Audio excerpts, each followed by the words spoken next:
bahar yağmurlara yamalak buldu. Ben sevgimge mingda tug'anoq buldi.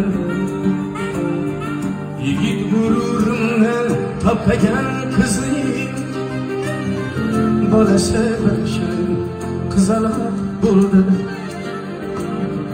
Yigit gururumni topmagan qizning bolasi bir shirin qizaloq bo'ldi. Eshitdik hamma gap o'zida debmish, to'g'ri ayblarimiz 30ga yetmish. Arazlari ishning beliga tepmish, nazlari yuzimga shapaloq bo'ldi. Arazlari ishning beliga tepmish, nazlari yuzimga shapaloq bo'ldi.